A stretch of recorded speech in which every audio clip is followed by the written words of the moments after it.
и просим подготовиться, включить аппаратуру для нашего следующего докладчика. Это Батырхан Шайхутдинов из Республики Татарстан.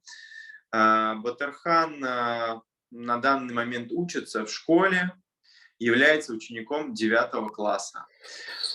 Батырхан расскажет о проекте электронной оболочки для татарско-русского и русско-татарского словарей.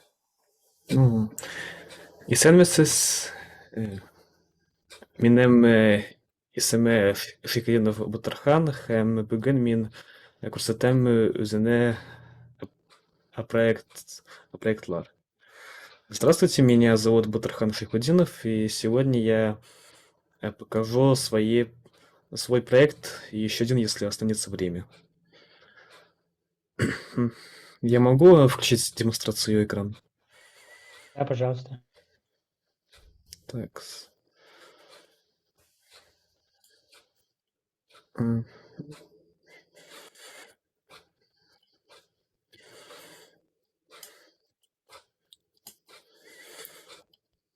Начнем с моей оболочки словаря. Она из себя представляет программу поиска в некой базе данных,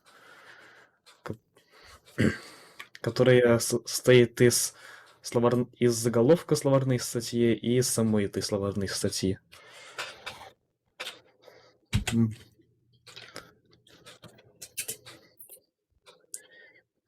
Вот моя программа, она может вести поиск по заголовкам словарных статей, также по их содержанию. То есть, допустим, я могу найти все слова, в которых есть слово «мин».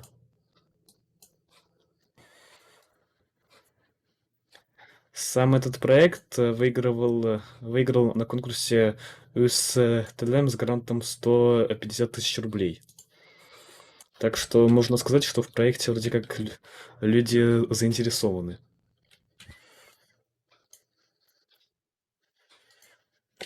Базы данных уже были, и вообще говоря, история заключается в том, что к ним нужна была система поиска, которую я реализовал. Сам проект представляет из себя саму оболочку плюс систему, которая может конвертировать текстовый формат словарей в базы данных для моей оболочки.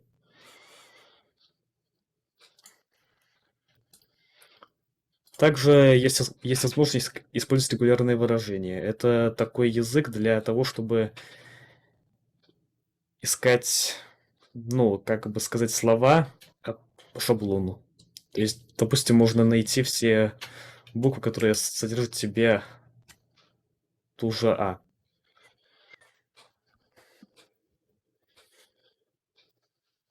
Или же которые начинаются на букву «я», допустим.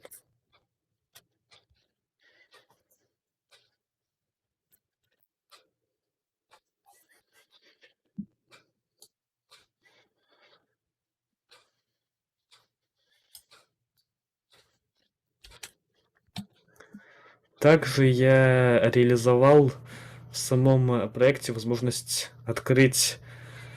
выделить текст и открыть его на сайте forva.com и, допустим, прослушать его.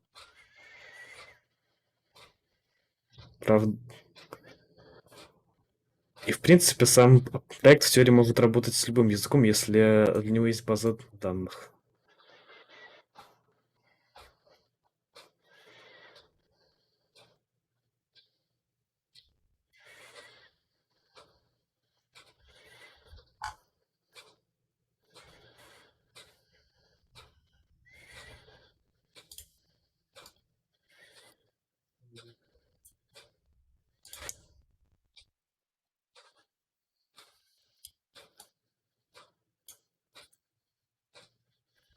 Насчет онлайна, а на данный момент проект закрытый. Я все еще... Возможно, в будущем будет уже опубликован, сам будет опубликован экзе будет опубликована экзо-версия файла, и будет можно его использовать. Но пока я думаю, как бы доработать проект, возможно. М,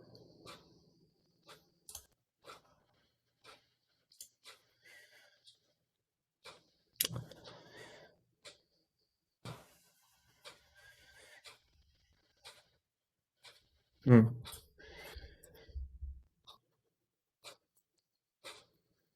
Так что, если кого-то... Я буду рад, если этот проект кого-то заинтересовал.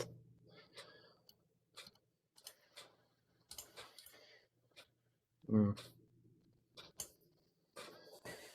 Так, из библиотек я использовал PyQt для создания графического интерфейса. Ну и в основе своей стандартные библиотеки Python, чтобы, опять же, конвертировать базы данных, использовал SQLite, тот же стандартный. Ну, и не более. По сути, вся основной фреймворк — это PyQt 5. М. Тот человек хочет устно задать вопросы. Так, Талгат, сейчас я тебе дам. Мгм. Давай.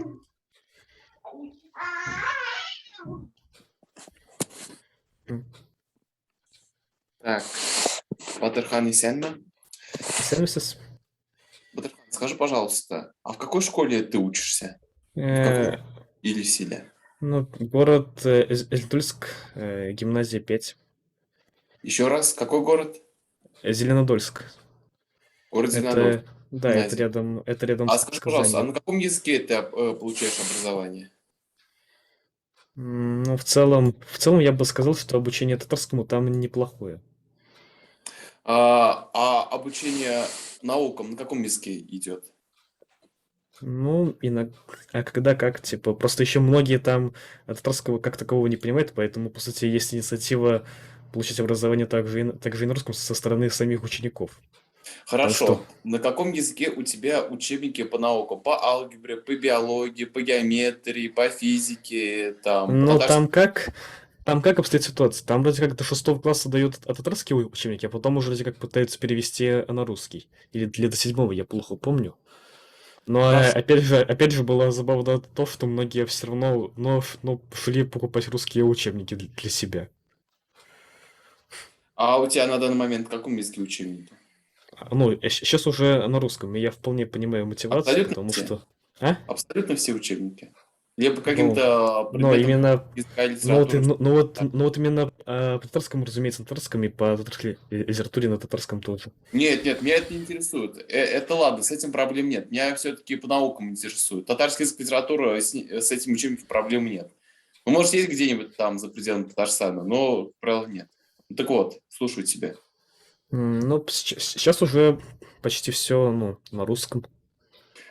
А смотри, а ты пользовался учебниками на татарском языке? Да, опять же, это было до 6-7 класса. Ну, получается, у тебя были переводные учебники. Да. А смотри, ой, это немного не в тему, ну ладно.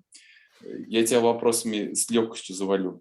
Ну да, Скажи, пожалуйста, поэтому у я бы тебя именно вот, хотел просто по словарю ну конкретно. ладно, вот смотри, вот у тебя школьной библиотеки все-таки большая у тебя школьная библиотека, нет? Там много писанных учебников. Ну вот именно учебников, ну, наверное, да, я не интересовался.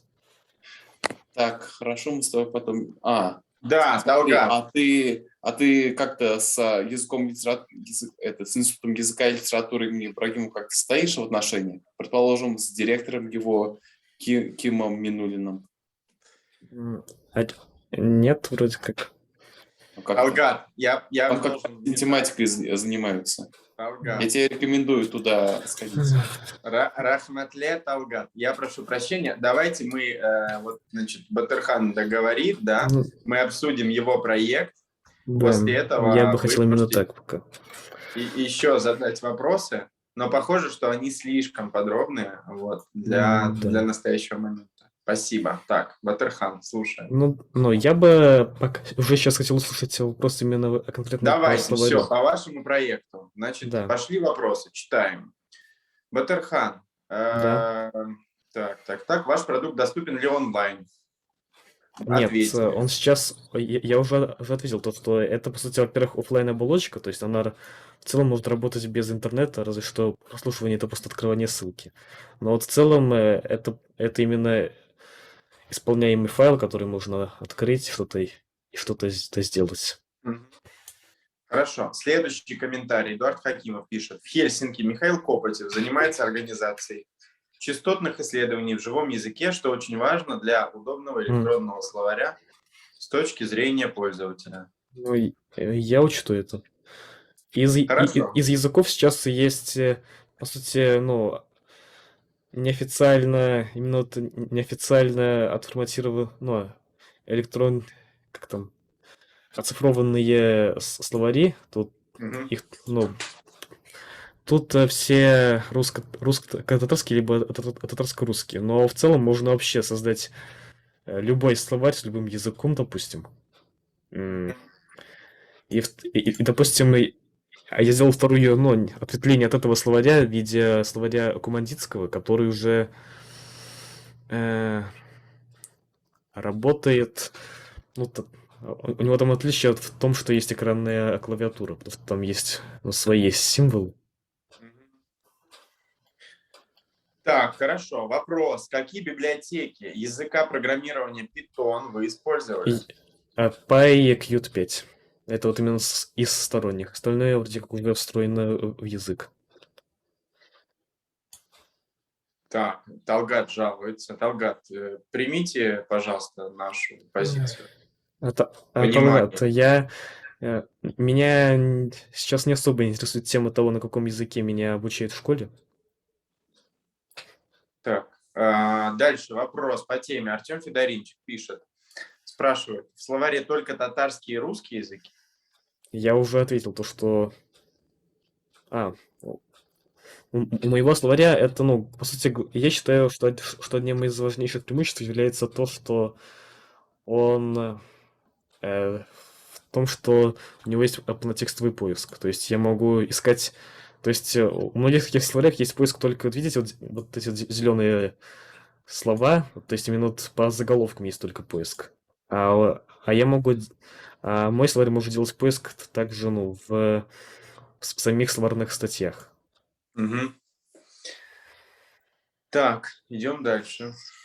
Корпус языка сами составляли? Корпус. Именно дизайн? Не, я имею, ну, видимо, речь о словарной базе, то есть Словарная... образцы Нет, текста. словарная база была уже готовая. Именно это была проблема в том, что многие не понимали ценности словарной базы, поэтому ей нужна М, была оболочка. мгм, мгм. Так, понятно, хорошо. Еще вопросы, коллеги. Можно ли сделать это мобильным приложением? У меня это в планах, как бы, но есть некоторые с этим проблемы. Во-первых, потому что Qt на андроиде не так уж и хорошо работает, и поэтому мне придется использовать другой фреймворк, с которыми я еще не знаком. Так что это подзатянется. Ну, вроде как уже на основные вопросы по первому проекту ответил. Второй проект — это транслитератор. С татарской кириллицы на руны. У меня уже есть пара распечатанных экземпляров. Можете видеть на вебке моей. Опять же, этот проект я делал ну, ранее. Он из себя представляет, опять же, графический интерфейс, который позволяет взять текстовый файл с татарской письменностью или схожий. Я реализовал, сейчас скажу, ну, киргизский, каркалпакский, шорский, алтайский, казахский и татарский. Если я сейчас создам... м, мгм. Если я сейчас создам файл какой-нибудь, например... м,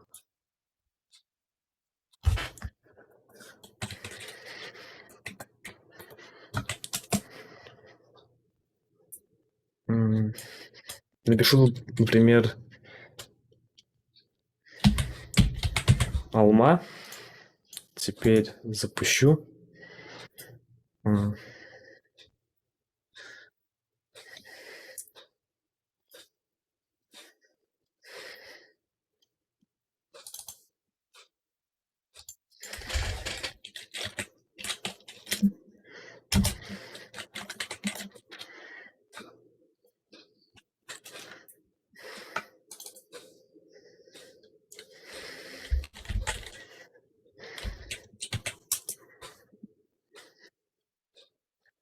И теперь, по идее, будет уже версия с транслитерацией.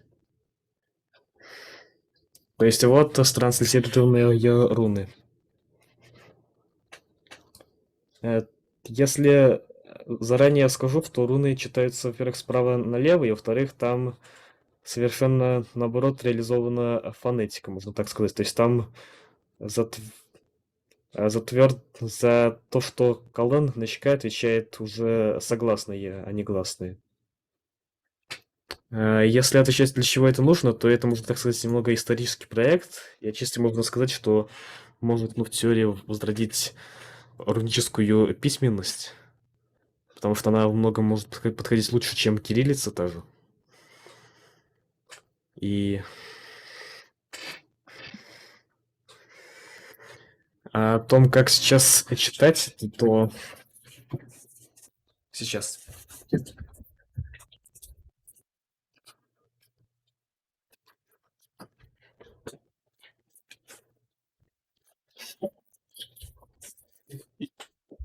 Есть вроде как целая, таблица, как читать.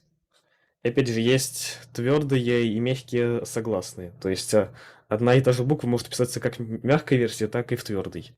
И они тем самым определяют, к примеру, какой будет глас. Допустим, у А и м, символы одинаковые, а вот у, допустим, Б и Б мягкой уже разные есть символы. И согласные определяют мягкость гласных этим. Вообще-то говоря, все наоборот, и поэтому алгоритм, транслитерации было немного сложнее, чем транслитерация обычная. Но в целом я уже могу назвать проект готовым. Можно вполне себе спокойно добавлять новые языки со своими символами. Это легко делать.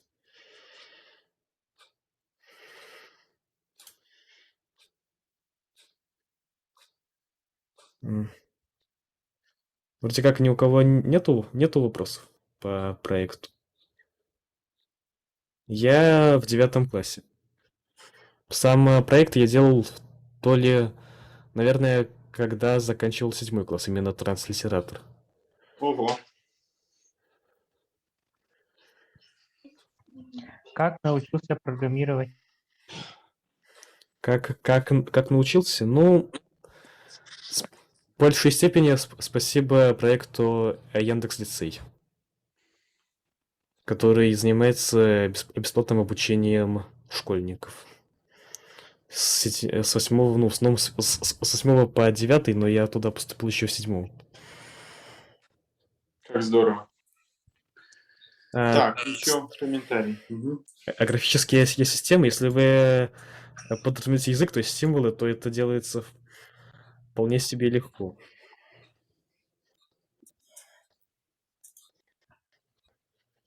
Просто я могу таким образом тут добавлять новые символы. Ну, по идее, можно. Главное, чтобы они совпадали, чтобы у них были общие звуки, или же буквы, могу так сказать. И в таком случае все выйдет.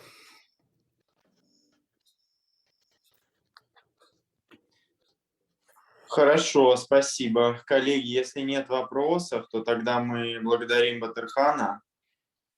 М. Бигзур Рахмат. Спасибо большое, Батырхан. Прекрасный доклад. Очень интересный проект у вас. Мы желаем вам всем от всей души успехов в учебе.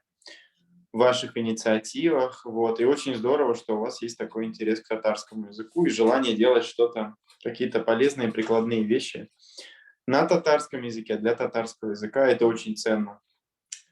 Спасибо.